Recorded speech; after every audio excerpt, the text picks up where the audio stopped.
The soil of certain Pennsylvanian valleys, particularly those carved out by the slow, indifferent work of ancient rivers, has a memory. It is not a thing of sentiment or romance, but a darker, more patient form of recollection. It holds the iron from forgotten blood with the same stoicism it holds the minerals for the corn. In the year 1851, a ledger of cruelty was being written into one such expanse of land, a debt that would not be paid in coin or forgiveness, but in the yield of the harvest itself. What follows is an account of how a man of flesh and bone, a master of his domain, was made to become inseparable from the soil he so proudly owned.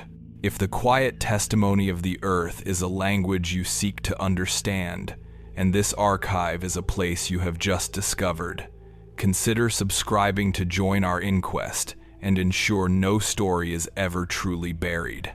The year was 1851, and the Commonwealth of Pennsylvania lay under the oppressive weight of a late summer Sunday. The heat was not a fleeting discomfort but a permanent feature of the season, a thick, suffocating blanket that pressed down upon the rolling hills and fertile valleys. In this particular stretch of countryside, the land was a tapestry of greens and golds, fields of corn standing tall and expectant, their tassels bleached near white by the relentless Sunday. The air was heavy, viscous with the scent of ripening vegetation, damp earth, and the faint, sweet smell of decay that clings to all places where life grows in abundance. It was a landscape of profound and deceptive peace, a place where the casual observer might see only the promise of bounty, the quiet dignity of agrarian life.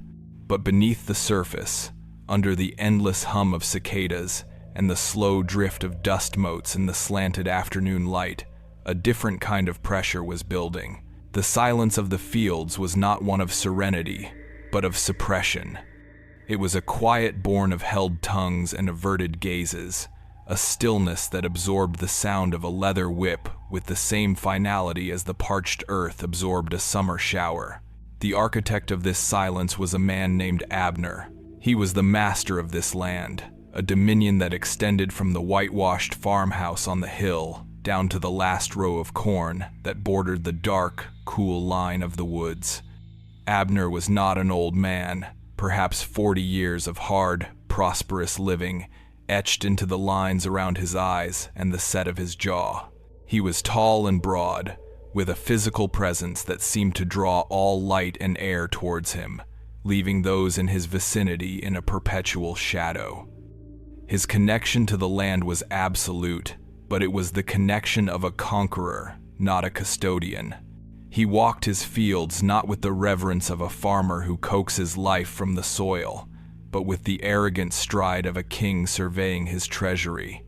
He would often stop at the edge of a cornfield, his shadow stretching long and thin in the morning sun, and his gaze would sweep across the acres of green stalks, not with wonder, but with a cold, calculating assessment of their worth. He saw the land in terms of bushels and dollars, in the sweat required to tame it and the profit to be extracted from its flesh.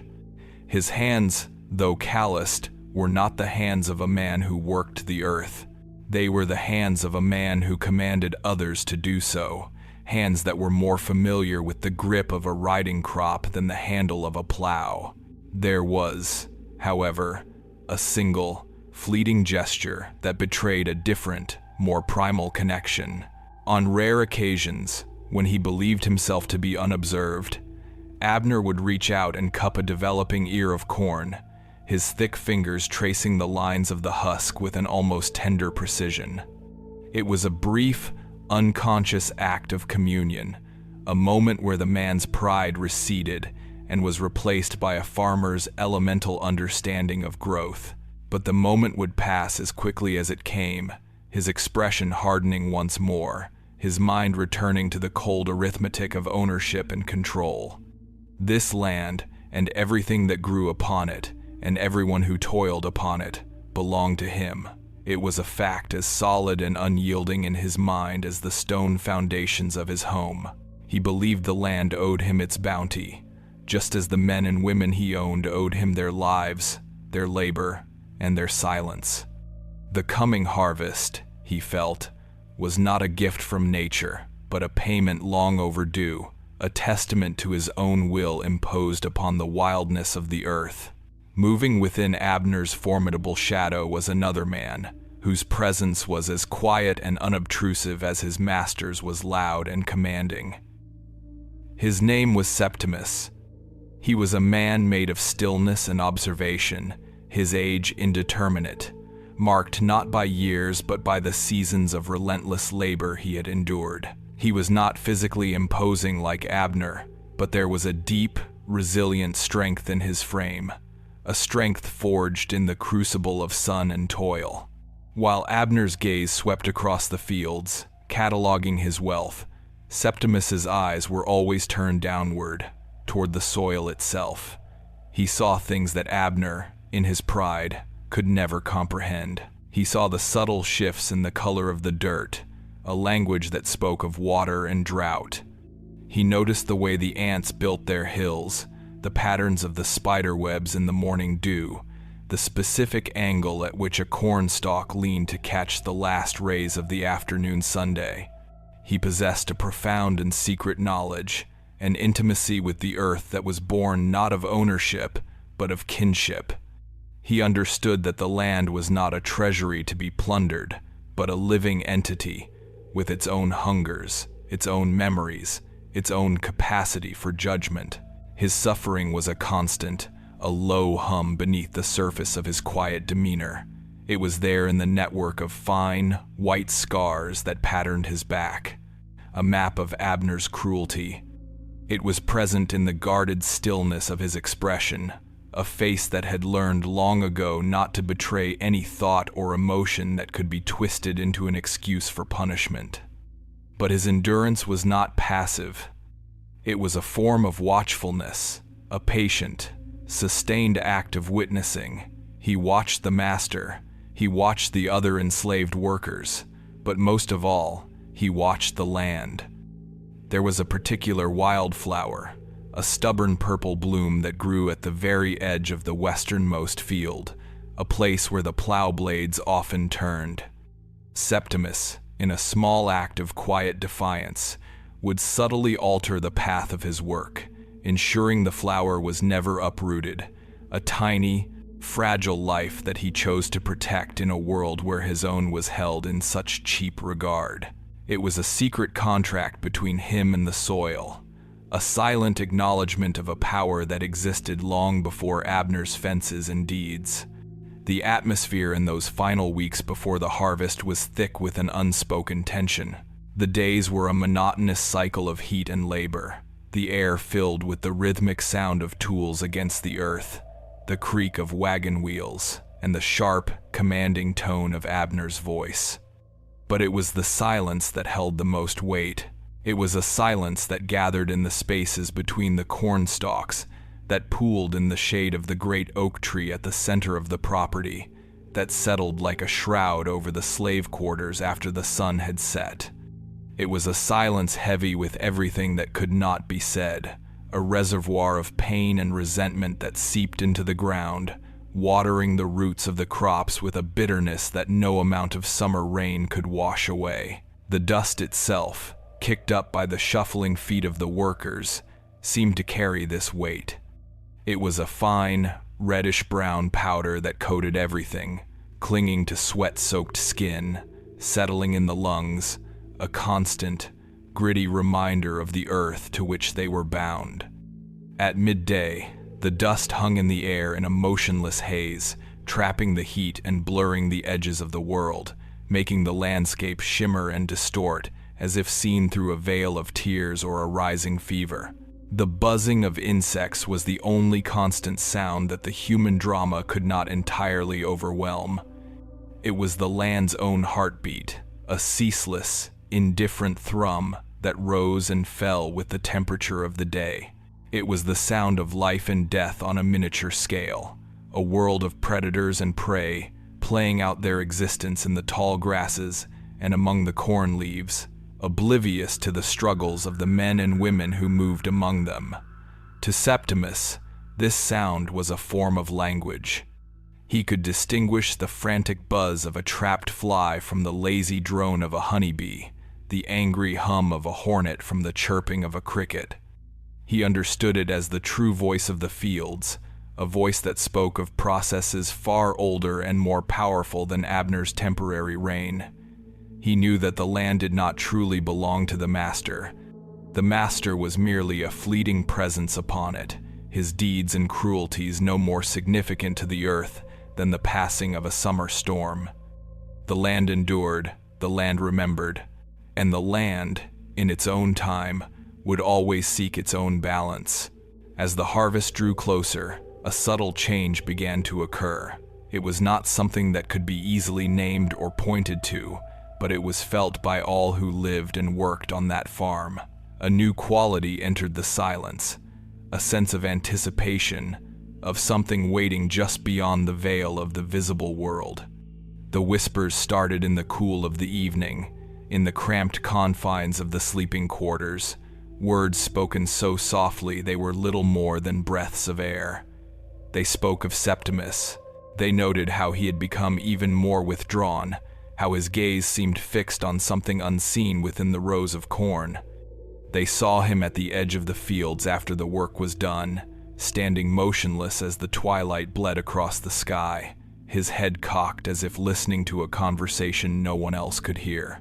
He would sometimes trail his fingers through the topsoil, not with the practical motion of a farmer testing for moisture, but with a strange, almost reverent touch, as if he were reading a script written in the earth. The other enslaved workers watched him with a mixture of fear and hope. They had lived their lives by the whims of a cruel master, but now they sensed the stirrings of a different power, something ancient and wild that was awakening in the heart of the fields they tilled. The silence of the land was no longer empty. It had begun to listen. It was gathering its strength, holding its breath, and waiting for the first cut of the harvesting scythe to signal that the time for reckoning had finally arrived. The question of what secret the land held was beginning to shift. It was no longer a matter of what it held, but what it was about to become. The seeds of change had been sown long ago, in every act of cruelty, in every silent prayer for deliverance, and now, in the oppressive heat of a Pennsylvania summer, they were beginning to sprout. The benevolence of the sun had become a memory. As the days shortened and the angle of the light grew more severe, the heat lost its generative warmth and became a thing of pure oppression. It baked the ground into a cracked, unyielding surface, and seemed to draw the very moisture from the air, leaving a dry, rasping quality to every breath. It was in this climate of physical and spiritual desiccation that Abner's pride began to curdle into a more active form of cruelty. His dominance, once a looming, atmospheric pressure, now required constant, violent reaffirmation. The land, in its patient refusal to be entirely tamed, seemed to mock him. A patch of stubborn weeds, a section of fence that sagged, a cow that refused to be milked. These were not minor inconveniences but personal affronts, challenges to the absolute nature of his rule. And his response, whenever his authority was questioned, was swift, brutal, and performed with the grim solemnity of a necessary ritual. The echo of his fury became a part of the landscape, a sound as regular and as dreaded as the tolling of a distant funeral bell. The pretense for the violence was often trivial, a justification so thin it was transparent. One afternoon, a young man named Eliphas, his hands slick with sweat and his mind dulled by the relentless heat, let a bucket slip from his grasp, its contents spilling onto the thirsty dust of the farmyard. It was a simple mistake, an accident born of exhaustion. But in Abner's eyes, it was an act of insolent carelessness, a sign that his dominion was being tested. He did not shout, not at first. A terrible calm descended upon him. He simply stopped his work and turned his head, his gaze falling upon Eliphas with a weight that made the young man flinch, as if already struck. The other workers froze, their tools held motionless in their hands. The rhythmic sounds of the farm ceased abruptly. Even the cicadas in the nearby trees seemed to pause their incessant drone, the world holding its breath in anticipation of the violence to come. Abner walked to the wall of the main barn, where the tools of his trade hung in neat, orderly rows. He ignored the scythes and the sickles, his hand moving past them to a length of braided leather, dark and supple with age and use. It was the whip. He took it down from its peg with a deliberate, almost reverent motion, the leather coiling in his hand like a dormant serpent. He did not drag Eliphaz to the post. He commanded him to walk, and the young man, his face a mask of resigned terror, obeyed. The post itself was an old cedar stump, worn smooth over the years by the rain and the sun and the desperate grip of punished hands. It stood alone in a small clearing behind the barn, a place removed from the casual view of the road, but perfectly visible to those who were meant to witness the spectacle. Abner ordered the others to gather, to form a silent semicircle around the place of punishment. This was not merely about inflicting pain upon one man. It was a lesson for all, a brutal sermon delivered in a language of fear. Septimus stood among them, his posture unchanging, his expression unreadable. His gaze, however, was not fixed on Eliphaz or on the master. It was directed at the ground, at the way the dry, compacted earth received the shadow of the cedar post. He observed the small, frantic movements of an ant colony near the base, their organized world about to be disrupted by a tremor of human rage. He saw the way the dust clung to Abner's boots, the same dust that coated his own bare feet, and understood in that moment the terrible intimacy that bound them all to this small patch of ground. The first strike of the lash was a sound that tore through the stillness of the afternoon.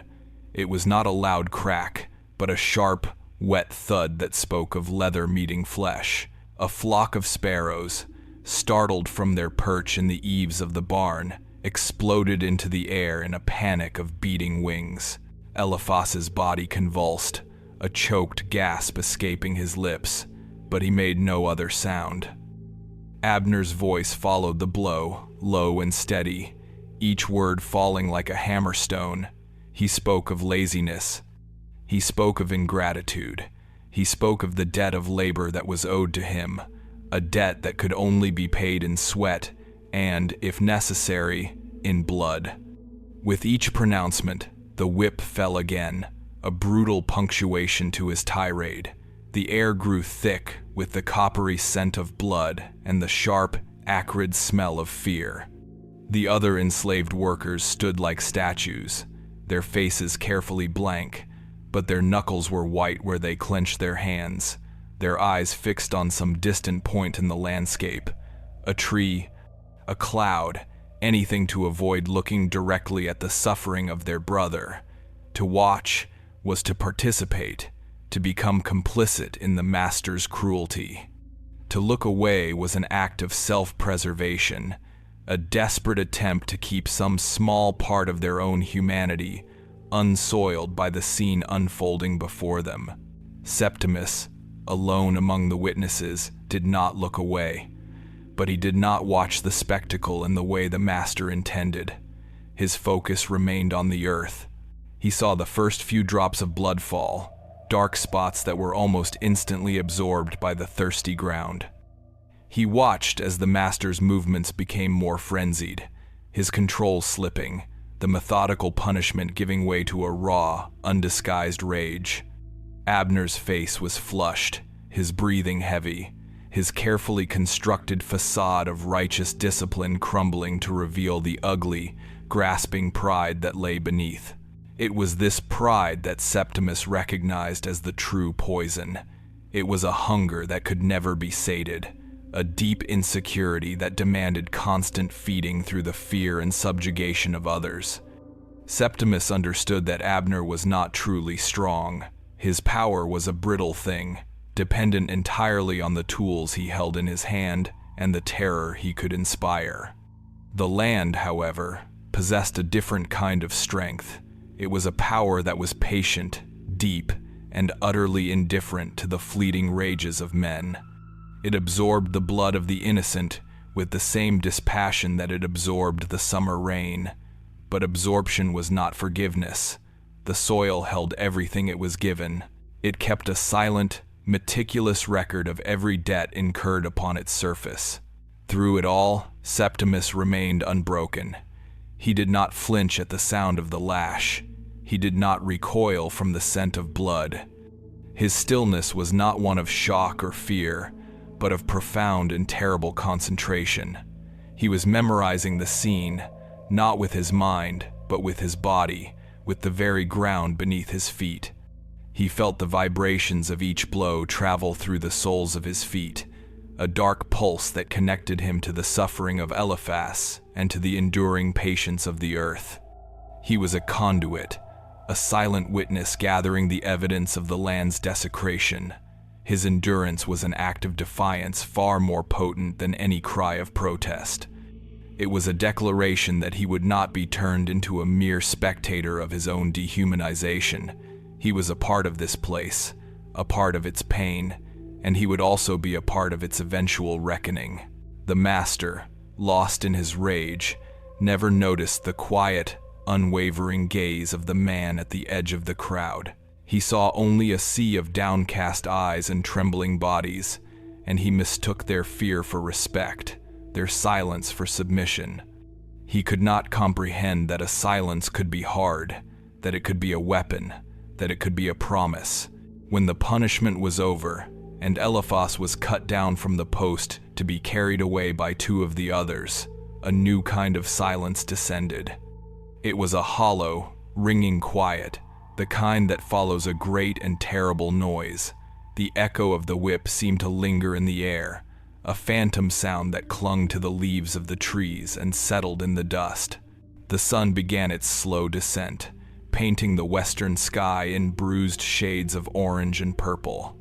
The fields, which had seemed so vibrant and alive just hours before, now appeared muted and somber, the long shadows of the cornstalks stretching across the ground like dark, accusing fingers. In the slave quarters that evening, the air was thick with a shared, unspoken grief. The only sounds were the soft weeping of a woman named Dorcas, Eliphas's sister, and the low hum of whispered conversations. It was then that the words first took shape, coalescing out of the fear and the pain. An old man, his face a roadmap of long-endured sorrows, leaned close to his neighbor and said that the corn itself had seemed to lean away from the sound of the master's rage. Another woman claimed to have seen the leaves of the great oak tremble, though there had been no wind. The whispers grew, weaving a tapestry of shared superstition and nascent belief. They spoke of the land as if it were a conscious observer, a silent witness to their suffering. They said the harvest was watching. It was not a metaphor. It was a statement of fact, a truth felt deep in their bones. They believed that the soil, saturated with their sweat and now their blood, was no longer neutral ground. It had taken a side. It was listening to their prayers and to their curses. The impending harvest was no longer just a season of labor. It was becoming a season of judgment. The land itself seemed to confirm their fears. The days grew hotter, the air more suffocating. A strange stillness settled over the property, a sense that the natural world was holding its breath. The birds sang less frequently. The deer that sometimes ventured out from the woods to graze at the edge of the fields were no longer seen. It was as if all living things, except for the blind and furious master, could sense the rising tension in the earth, the slow gathering of an ancient and implacable power. The question of how much cruelty the land could absorb before it answered back was no longer a philosophical one. It had become urgent, a palpable presence that hung in the air like the promise of a coming storm. The audience for Abner's brutality had grown. It was no longer just his enslaved workers who watched in silence. The fields themselves, The ancient trees, the very soil under his feet, had all become his judges, and the master, in his arrogance, was utterly oblivious. He saw only corn and dirt, profit and loss. He could not see the new, watchful quality in the green stalks, nor could he feel the low, resonant hum of judgment that was beginning to rise from the ground. Later that night, long after the last embers had died in the hearth of the main house, and the snores of the master echoed in the still night air, Septimus rose from his thin pallet. He moved with a liquid silence, a shadow detaching itself from the other sleeping forms in the cramped, stifling room. The whispers had ceased, replaced by the troubled breathing of exhausted sleep, but the sentiment behind them remained, a living force in the darkness. Septimus stepped out of the cabin and into the moonlight. The world was transformed, washed in a pale, ethereal glow that softened the harsh edges of the day. The field stretched out before him, a silver sea under the vast, star-dusted sky. The air was cooler now, carrying the scent of damp earth and the sweet perfume of night-blooming flowers. But beneath these gentle smells was a deeper, more resonant odor, the faint, metallic tang of spilled blood that the soil had not yet fully consumed. He walked toward the rows of corn, his bare feet making no sound on the packed earth. He was not inspecting the crops. He was not planning an escape. He was answering a summons. The land had been speaking to him for weeks, in the language of shifting soil and rustling leaves, but tonight its voice was clear, insistent. It was a voice that rose from the pain of the day, a voice that demanded a response. He was no longer just a witness. The time for observation was over. The time for participation had begun. He walked alone into the silent, waiting rows, a man moving from a world of brute force and loud commands into a much older dominion of secrets, roots, and darkness. He was ready to make his pact with the only power he had ever truly trusted. The moon, nearly full, cast a stark, monochromatic light upon the landscape, transforming the familiar fields into a place of profound and unsettling mystery. The corn stalks, which in the daylight were merely rows of green and gold vegetation, now stood like a silent, listening army, their long leaves rustling with a sound that was not entirely attributable to the night breeze. It was a dry, secretive whisper, a sound like sand falling on parchment, as if the plants themselves were sharing a language just beyond the threshold of human hearing. Septimus moved through these rows not as a laborer trespassing on his master's property, but as a priest entering a sacred grove. His steps were deliberate, measured, his body attuned to the subtle energies of the night. The anger and grief of the day had not dissipated. They had instead condensed within him, becoming a cold, hard stone of purpose in the pit of his stomach. He was no longer a passive endurer of suffering. He had become an agent of the land itself, a vessel for its long dormant memory and its slowly awakening will. He carried with him a small, heavy pouch made of worn burlap, its contents a closely guarded secret he had been gathering for months. He did not choose a location at random. He walked a precise, spiraling path inward, moving deeper and deeper into the heart of the largest field, a place so far from the farmhouse and the road that it felt like a separate, forgotten world. Here, the corn grew thickest, the air was still and heavy, and the silence was absolute, broken only by the rhythmic chirping of crickets and the occasional, mournful call of a distant owl. He finally stopped in a small, natural clearing, a place where a lightning strike years ago had left a patch of ground barren. The soil here was different, darker and richer, as if the violence from the sky had infused it with a potent, elemental energy. This was the spot he had been seeking, the nexus point where the pain of the surface world could be most effectively communicated to the deep, patient heart of the earth. He knelt, the rough texture of the soil, cool and familiar against his knees. For a long moment, he did not move, his head bowed, his hands resting on the ground as if feeling for a pulse. He was listening, not with his ears, but with his entire being, attuning himself to the slow, ancient rhythms of the place. He felt the immense, silent weight of the rock and water and darkness that lay beneath him, a power that dwarfed the fleeting tyranny of men like Abner. When he was ready, he opened the burlap pouch. He did not dump its contents carelessly onto the ground. He emptied them into his palm with a slow, careful motion. In the pale moonlight, the objects seemed to absorb the light rather than reflect it. There were 3 items. The first was a shard of rusted iron, a piece of a broken plow blade that he had found half buried at the edge of the woods. It was cold and heavy, a symbol of their forced labor, of the endless, back-breaking toil that defined their existence. The second was a collection of human hair, dark strands he had carefully gathered over many weeks, a lock from Eliphas that had been cut away to clean his wounds, a few strands from Dorcas's comb, a snippet of his own.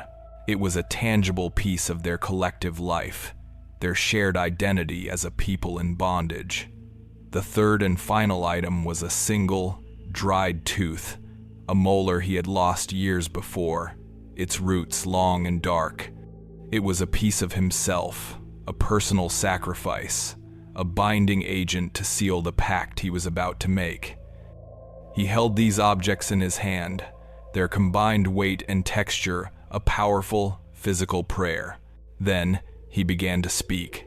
His voice was not a whisper, but a low, resonant murmur, a sound that seemed to be drawn up from the earth itself. The words were not in English, the language of the master, but in a dialect passed down through generations, a language of whispers and secrets, a tongue that held the memories of a distant homeland and the accumulated sorrows of their new one.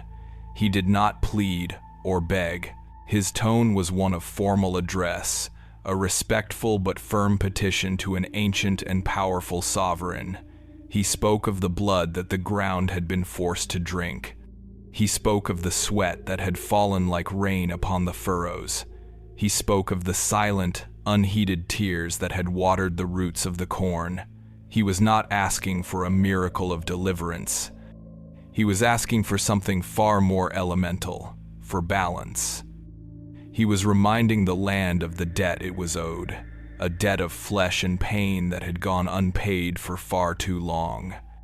He told the earth that the harvest it was about to yield could not be one of mere sustenance for the master.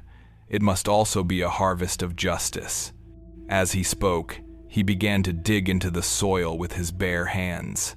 The earth was soft and yielding, parting easily before his fingers. He dug a small, precise hole, a wound in the flesh of the land into which he could place his offering. He then took the 3 objects from his palm and placed them at the bottom of the hole: the iron, the hair, the tooth, a symbol of their labor, their life, and their very bodies. He covered them over, patting the soil down firmly, erasing any sign that the ground had been disturbed. But the act was not one of burial, it was one of planting. He was sowing a different kind of seed, a seed of memory and retribution, a seed that would draw its nourishment not from water and sunlight, but from the deep reservoir of pain that saturated the farm. When the ritual was complete, he remained kneeling for a time, his hands flat against the newly turned earth, as if waiting for a reply. He felt a subtle, almost imperceptible tremor run through the ground, a low thrum of acknowledgement that vibrated up through his bones. It was done. The pact had been made. The land had accepted his offering. In the days that followed, a change began to manifest, so subtle at first that only Septimus was aware of it.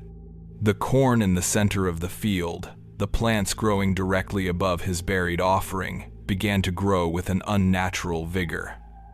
Their stalks thickened, becoming hard and dense like young saplings. Their leaves took on a deeper, more vibrant shade of green, a color so intense it seemed almost black in the shadows. The growth was too fast, too strong, defying the natural rhythms of the season. Within a week, these central stalks stood a full head taller than their neighbors, their tassels darker, their developing ears of corn larger and heavier than any Septimus had ever seen. The other workers began to notice, their whispered conversations now tinged with a new note of awe and trepidation. They avoided that section of the field, sensing that it had become a place apart, a sacred or perhaps cursed ground where the ordinary rules of nature no longer applied. They watched Septimus with a renewed sense of wonder, seeing him not just as a fellow sufferer, but as something more, an intermediary between their world of pain and the mysterious, hidden power of the earth. The strangeness did not go unnoticed by everyone. A neighboring farmer, a man named Phineas, who shared a long fence line with Abner's property, was out inspecting his own crops at dusk one evening. He was a practical, God-fearing man, not given to flights of fancy. As he looked out across Abner's fields, he saw a sight that made him stop in his tracks. In the fading light, he could clearly see the patch of unnaturally tall corn, a dark island in the sea of green. But it was not just the size of the plants that disturbed him. He saw a figure moving among them, a lone man walking the rows in the deepening twilight. It was Septimus.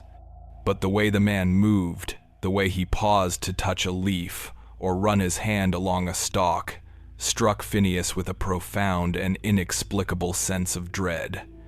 It was not the movement of a farmer tending his crops. It was the gesture of a man communing with something that was alive in a way that corn was not meant to be. Phineas felt a cold knot of fear tighten in his stomach. He could not explain what he had seen, or why it had filled him with such a primal sense of wrongness. He turned and walked back to his own farmhouse, his mind racing. He told his wife that there was an ill omen on Abner's land, that something unholy was taking root in his fields.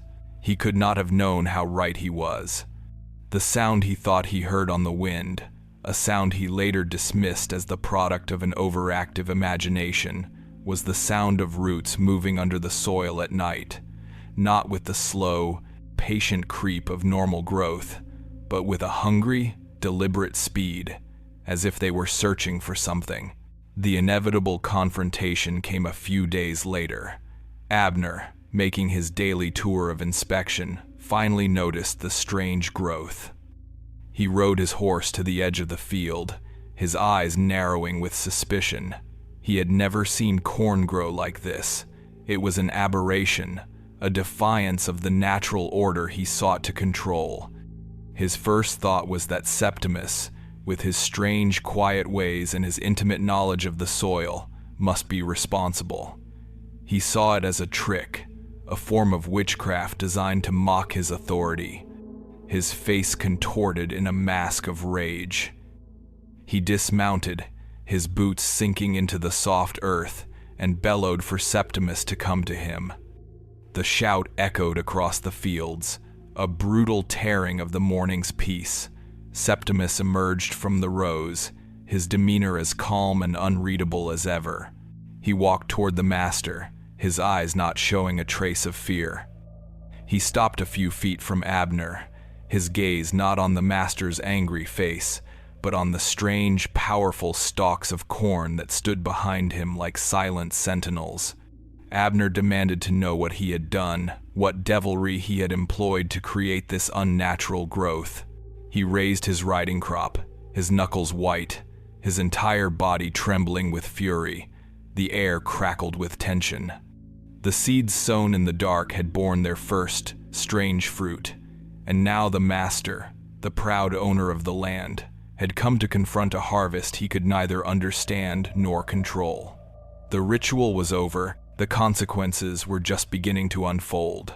Abner's rage was a force of nature in itself, a white-hot torrent of indignation that had, until this moment, always been sufficient to bend the world to his will. He stood before the towering, unnaturally vibrant stalks of corn, his face flushed a deep, mottled crimson, the riding crop in his hand feeling suddenly flimsy and inadequate. This was not a simple act of insubordination from one of his slaves. This was a deeper, more fundamental rebellion. The land itself, his land, was colluding in this defiance, producing a monstrous, aberrant growth that mocked his mastery. He saw the quiet, unwavering calmness in Septimus's eyes, and interpreted it not as peace, but as insolence of the highest order. The man was not cowering. He was not begging for forgiveness. He was simply watching, his stillness an infuriating counterpoint to the storm of fury building within Abner's chest. The master's world was one of clear hierarchies, of command and obedience, of the whip and the yielding back. This silent, vegetative rebellion, coupled with the slave's unnerving composure, was an equation he could not solve, and it terrified him on a level he could not articulate. He advanced on Septimus, his voice a low, guttural snarl. He demanded an explanation, a confession of the witchcraft that had been worked upon his soil. He accused him of poisoning the ground, of inviting some dark, pagan influence into the Christian propriety of his farm. Septimus did not answer the accusations directly. His gaze drifted past Abner to the corn itself, and his voice, when he finally spoke, was quiet and devoid of any emotion. He said only that the land gives back what it is given. It was not an explanation. It was a pronouncement, a statement of a natural law that Abner, in his arrogance, had long forgotten. The simplicity and finality of the words were more infuriating to the master than any shout of defiance. It was as if he were being addressed not by his property, but by a judge. The last vestiges of his control snapped. With a roar of pure, unadulterated fury, he turned away from the man and toward the true source of his humiliation, the crops themselves. He would destroy this unnatural growth. He would beat it back into the earth, reasserting his dominance with the same brute force he used to control his workers. He lunged at the nearest stalk, a thick, formidable plant that stood nearly twice his height. He swung his riding crop with all his strength, aiming to break it, to shatter its insolent vitality. The leather strap, which had broken the skin of men, struck the stalk with a solid, meaty thud. But the stalk did not break. It did not even splinter. It bent slightly under the force of the blow and then snapped back, a low, resonant vibration humming through its length. Where the whip had struck, however, a dark gash appeared in the green husk, and from this gash, a thick, viscous liquid began to well up and drip onto the ground. It was not the pale, watery sap of a normal corn plant. It was a deep, horrifying crimson, the color and consistency of freshly spilled blood. A single, heavy drop landed on the toe of Abner's boot, a dark, accusing stain. He stared at it, his mind struggling to process what his eyes were seeing. He took an involuntary step back, a flicker of primal fear finally breaking through the armor of his rage. The air, which moments before had smelled of sun-warmed earth and growing things, now carried a new, unsettling odor, the faint, coppery scent of the slaughterhouse. Driven by a mixture of terror and a desperate need to deny the evidence of his own senses, Abner attacked again. He abandoned the useless riding crop and threw himself at the corn, his powerful hands seizing the stalk, attempting to rip it from the ground. He pulled and twisted, his muscles straining, the veins in his neck standing out like cords, the roots held firm, anchored in the earth with a supernatural tenacity. He let out a frustrated scream and instead began to break the ears of corn from the stalks, tearing them away with a savage violence.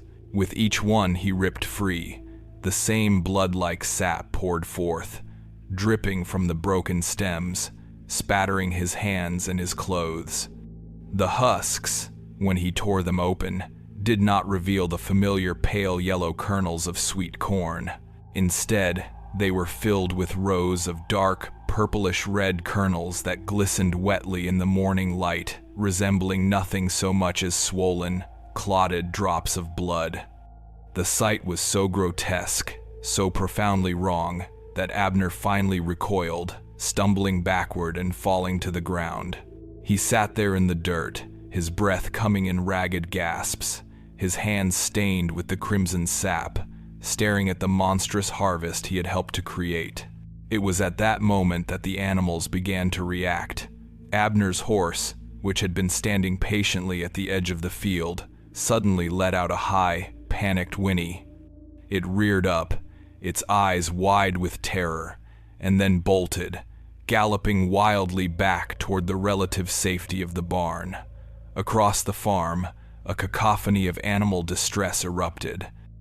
The cows in the pasture began to low uneasily, their calls filled with a note of rising panic.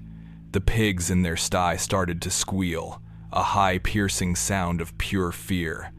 Even the chickens, normally placid and endlessly scratching in the dirt, began to cackle and flutter in their coop, as if a predator were in their midst.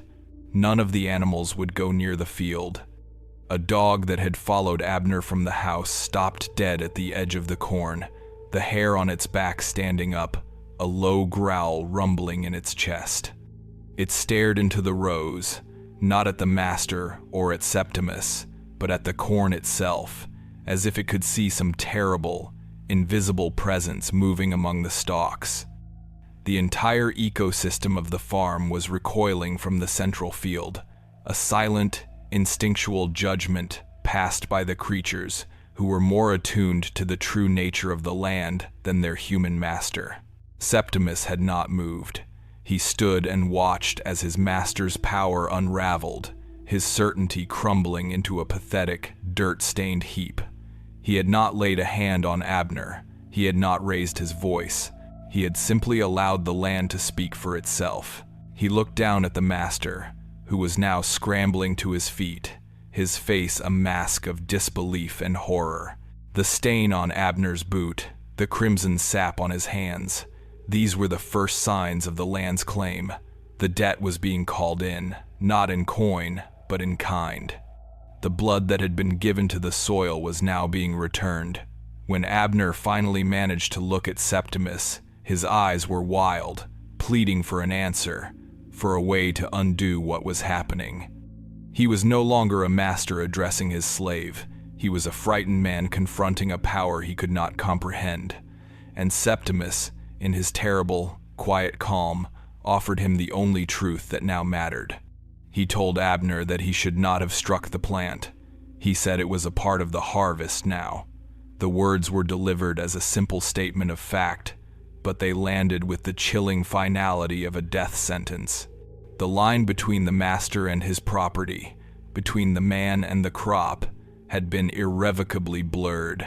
Abner did not flee immediately. He stumbled back to the farmhouse, his mind a chaotic whirl of denial. He scrubbed his hands raw with lye soap and water, but he could not get the phantom sensation of the sticky, blood-like sap off his skin.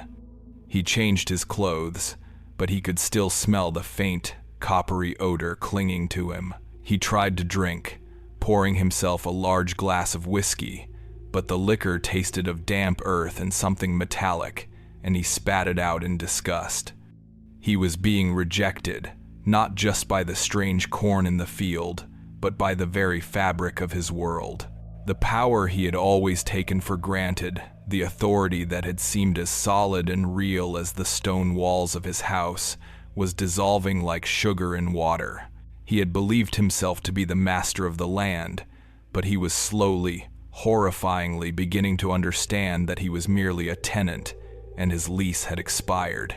The land was foreclosing, and the price of his accumulated debts was his own flesh. As evening fell, a new and more terrifying phase of his ordeal began. A deep, racking cough seized him. It came from somewhere deep in his lungs, a dry, painful spasm that left him breathless. He expected to see phlegm or perhaps blood in the handkerchief he held to his mouth, but when he looked, he saw only a fine, dark grit.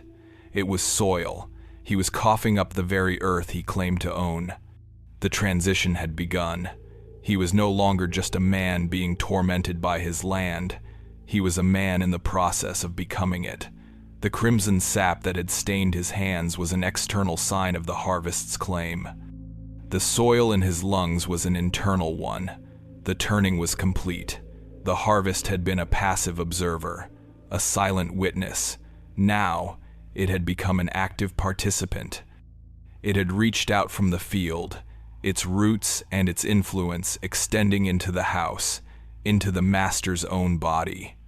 While Abner was weakening, his body beginning the slow, horrifying process of betraying him, the strange crops in the field grew ever taller and stronger, their dark green leaves rustling in the night air, their crimson-hearted ears of corn swelling with a terrible, vital nourishment. The master's life force was being drawn out of him, a slow, inexorable transfer of energy from the man to the plants, from the oppressor to the oppressed soil. The question of whether the master had already become part of what he could not control was no longer a question. It was a terrifying, unfolding reality. The disintegration of Abner's body was not a swift, merciful decline. It was a slow, methodical dismantling, a grotesque and terrifying process of agricultural transformation that mirrored the long, agonizing seasons of suffering he had inflicted upon others.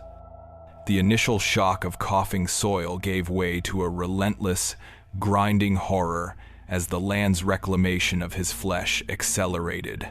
The farmhouse, once the symbol of his power and prosperity, became his prison, a sick room that smelled increasingly of damp earth and decay.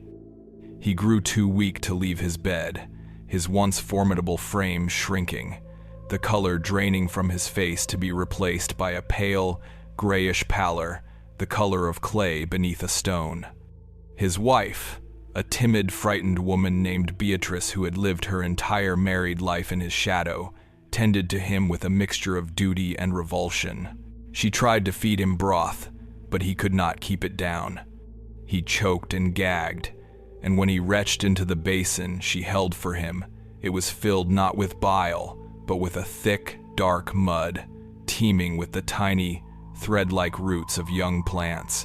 The sounds from the sick room became a source of constant dread for everyone in the house. The deep, rattling cough was a permanent fixture, a percussive reminder of the earth filling his lungs. But other, stranger noises began to emanate from behind the closed door. There were dry, rasping sounds, like the scraping of bark against wood, and a faint, continuous rustling, as if the very sheets of his bed were alive with some subtle, unseen movement. Beatrice, her face etched with a permanent expression of sleepless horror, would emerge from the room with trembling hands, refusing to speak of what she had witnessed. She told the house servants only that the master was suffering from a terrible, wasting fever, a lie so thin that it offered no comfort to anyone. They all knew, in the way that people living close to the land know things, that this was no natural illness. This was a judgment, a curse that had risen up from the fields to claim the man who had treated the soil and its people with such contempt. Septimus continued his work in the fields, his demeanor unchanged. He moved with the same quiet efficiency, the same patient rhythm, as if nothing were out of the ordinary, but he was watching. He saw the fear in the eyes of the other slaves, a new and complex emotion that blended the terror of witnessing such a grotesque fate with the undeniable, forbidden thrill of seeing their tormentor brought low. He saw the way Beatrice would sometimes stand at the window of the master's bedroom, staring out at the fields with a look of utter desolation, and he felt the land itself, humming with a new and terrible vitality. The patch of corn in the center of the field was now a small, dark forest, its stalks unnaturally thick, its leaves a deep, glossy green that seemed to drink the sunlight. The air around it was palpably different, heavy and charged, and the other workers gave it an even wider berth than before, sometimes making signs to ward off evil as they passed. They watched Septimus with a kind of religious awe. He had become more than just a man. He was a force, a living conduit to the land's dark and terrible power. They did not fear him, but they held him in a kind of reverent respect, understanding that he had tapped into something ancient and implacable, a form of justice that operated on a scale far beyond their own. One evening, Beatrice's resolve finally broke. A scream, thin and strangled, tore through the evening quiet of the farmhouse. Two of the house servants, their curiosity overcoming their fear, rushed up the stairs to the master's bedroom. They found Beatrice collapsed in the doorway, her body shaking with uncontrollable sobs, and they saw the reason for her terror. Abner was no longer entirely human. His transformation had entered its most grotesque and visible phase. Thin, green shoots, like the first sprouts of a corn seedling, were pushing their way through the skin of his arms and neck. They were not growing on him, they were growing out of him. His skin, where it was visible, had taken on a dry, papery texture, cracking and peeling like the husk of a ripened vegetable. In several places, it had split open, and the flesh beneath was not the familiar red of muscle and blood, but a pale, fibrous white, like the pith of a plant stem. His fingernails had thickened and yellowed, curving into hard claw-like shapes that resembled the tough outer shell of a seed. He was still breathing, the terrible, rattling sound from his chest, a constant reminder that some semblance of the man he had been still lingered within this horrifying botanical shell. But his eyes were open and unfocused, staring at the ceiling with a vacant, unseeing gaze. He was being unmade, his humanity systematically stripped away and replaced by the raw, vegetative matter of the fields. The other enslaved workers, when they heard the news in hushed, terrified whispers, were caught between two powerful, conflicting emotions. There was the deep, instinctual horror of witnessing such a complete and unnatural violation of the human form. Abner, for all his cruelty, was still a man, and to see him being turned into a thing, a plant, a part of the harvest, touched upon a primal fear of dissolution that transcended their hatred for him. It was a nightmare made manifest, a vision of a world where the sacred boundaries between man and nature had collapsed. But beneath the horror, there was another, more potent feeling, a sense of profound, terrifying awe. This was freedom, but it was a freedom wrapped in a nightmare. It was not the freedom they had prayed for, the freedom that would come from the laws of men or the benevolence of a distant god. This was an older, darker, more chthonic form of liberation. It was a freedom delivered by the earth itself, a justice that was not clean or righteous, but messy, grotesque, and utterly absolute. They looked at their own hands, hands that had tilled the soil, and they looked at the soil itself with a new and terrible understanding. The land that had been the site of their enslavement was also the source of their deliverance. It was both their prison and their avenger. This realization was both exhilarating and deeply unsettling. If the land could do this to the master, what else was it capable of?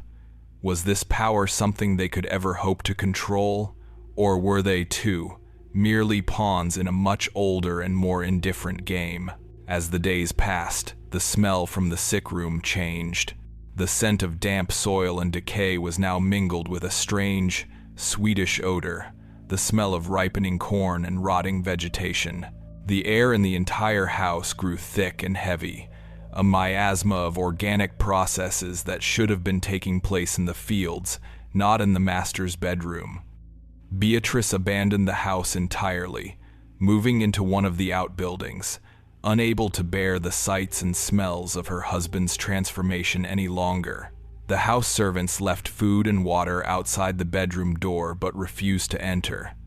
Abner was left alone, a man becoming a landscape, his sickbed a terrifyingly fertile patch of ground where a human being was being systematically converted into a crop. The final stage of the transformation was witnessed by no one. It happened in the dark, in the silence of the night, accompanied only by the dry rustling of his skin and the slow, inexorable growth of the stalks that now sprouted from his limbs. The man who had been Abner was gone, consumed from the inside out, his flesh and bone and blood providing the raw materials for a new and terrible form of life. What remained on the bed was no longer a man. It was a hybrid, a grotesque sculpture of human and plant, a living testament to the land's final, horrifying claim. The master had become, in the most literal and grotesque way imaginable, a part of the harvest. The time for growth was over. The time for reaping was at hand. The day of the final harvest arrived not with the celebratory air of a season's successful culmination, but with the grim, solemn atmosphere of a final, necessary rite. A cool front had moved in overnight, breaking the long reign of the oppressive heat. The sky was a pale, washed-out blue, and a crisp, autumnal wind swept across the fields, making the vast stands of corn rustle with a sound like 1,000 whispering voices. The unnatural patch in the center of the main field stood out now more than ever, a dark, dense thicket of monstrously large stalks that seemed to absorb the morning light and give nothing back. There was no discussion among the enslaved workers about what needed to be done. There was no order given. There was simply a shared, unspoken understanding that the cycle which had begun with Septimus's secret ritual in the dark now had to be brought to its conclusion. Led by Septimus, they moved out from their quarters, not with the sullen, shuffling gait of forced labor, but with a strange, purposeful stride. They carried scythes and harvesting knives, the steel blades gleaming coldly in the morning sunday. They did not begin at the edges of the field as was customary. They walked in a silent procession directly to the heart of the unnatural growth. As they drew closer, they could feel a palpable change in the air, a drop in temperature, a strange, electric hum that seemed to emanate from the plants themselves. The smell was overpowering, a thick, cloying mixture of rich soil, fermenting vegetation, and something else, something faintly metallic and unsettlingly familiar. The stalks here were as thick as a man's arm, the husks on the ears of corn, a deep, bruised purple, stained with the same crimson sap that had heralded the master's downfall. Septimus was the first to enter the dark rows, parting the thick leaves with a steady, reverent hand. The others followed, their initial trepidation giving way to a grim, resolute focus. Inside the thicket, the world fell away. The sunlight was filtered to a dim, greenish twilight, and the only sound was the constant, dry rustling of the leaves all around them. They had entered the sanctum, the place where the land's judgment had been cultivated and brought to term. They worked in a tight, disciplined circle, their blades flashing in the gloom. The stalks were unnaturally tough, the fibers dense and woody, and it took a full, powerful swing of the scythe to sever them at the base.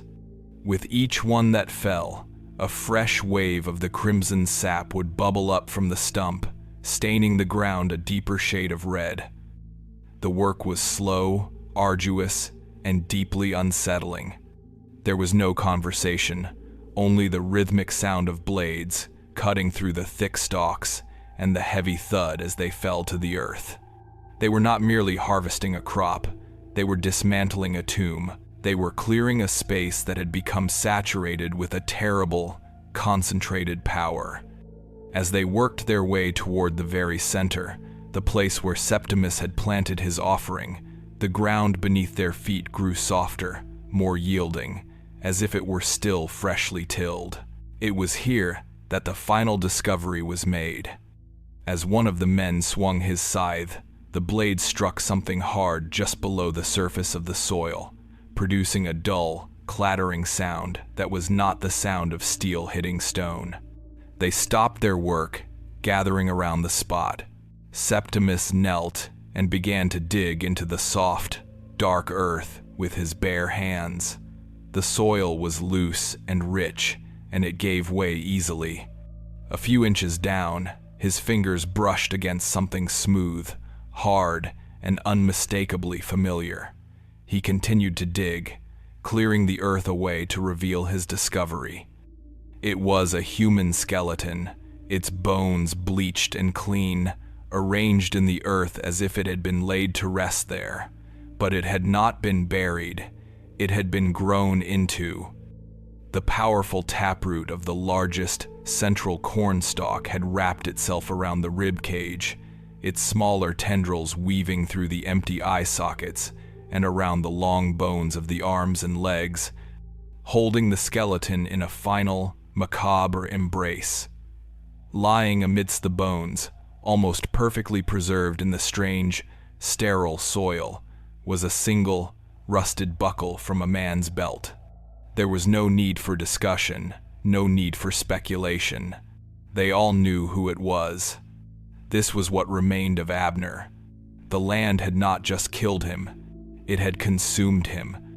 It had stripped him of his flesh, using his substance to fuel the monstrous growth of the harvest, and had left only this clean, polished record of his existence, a permanent part of the soil he had once claimed to own. The workers stood in a circle around the unearthed skeleton, the silence in the corn thicket profound. There was no triumph in their faces, no celebration. There was only a deep, somber understanding. They had witnessed the closing of a great and terrible ledger. The debt had been paid in full.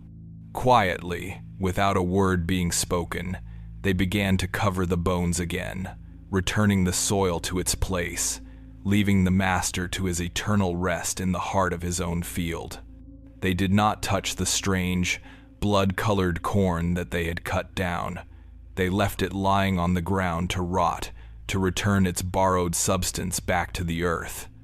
They then moved out to the rest of the fields, the normal fields, and began the true harvest, the one that would provide sustenance, and they found that the yield was more abundant than it had been in years. The corn was sweet, the pumpkins were heavy, and the land, as if finally breathing a sigh of relief, offered up a bounty of astonishing richness. It was a gift, a sign that the balance had been restored. A few days later, after the harvest was complete, and the first chill of winter could be felt on the wind, Septimus walked away. He carried nothing with him but the clothes on his back. The other workers gathered to watch him go. Beatrice, now the sole mistress of the diminished farm, did not try to stop him. She, like everyone else, understood that he did not belong to this place anymore, if he ever truly had. He paused at the edge of the property, at the place where the fields gave way to the wildness of the woods, and he turned to look back one last time. He did not look at the people, he looked at the land. His lips moved, and though no one could hear the words, it seemed as if he were speaking to the soil itself, a final, quiet farewell. One of the women who had been standing closest to him later swore that she heard him say that the land keeps what it is fed. Then, he turned and disappeared into the trees, leaving behind him a story that would quickly curdle into a local legend, a chilling tale told in hushed tones around winter fires for generations to come. Years passed. The farm was sold, its name and its history slowly fading from the memory of the county. But the field, the one where the final, terrible harvest had taken place, was never successfully cultivated again. The new owners tried to plow it, but the soil was strangely resistant, and the plow blades would often break against the thick, gnarled roots that still webbed the earth just below the surface. They tried to plant new crops, but the seeds would not germinate. The only thing that would grow there was a strange, wild strain of corn that would sometimes sprout up in thick, unruly patches. It grew unnaturally tall, its stalks a dark, unhealthy-looking green, and it never produced edible ears. The local children were forbidden from playing near the field, and it was said that on quiet autumn nights, if you stood at the edge of the property, you could hear a faint sound carried on the wind as it moved through the wild corn, a sound that was not quite the rustling of leaves, but something that sounded almost like human voices, whispering of a debt that had been paid and a hunger that was now, finally, at peace. The question of whether the land had freed them or cursed them was never truly answered. It had done both. It had offered a grotesque and terrible liberation, but it had also left a permanent stain upon the soil, a haunting reminder that the earth has a memory, and its justice, when it finally comes, is as impartial and as inexorable as the turning of the seasons. What still grows in that soil today is not just a wild and stubborn plant, but the echo of a story, a testament to the fact that no act of cruelty is ever truly forgotten. It simply becomes part of the land, waiting for the right time to be harvested.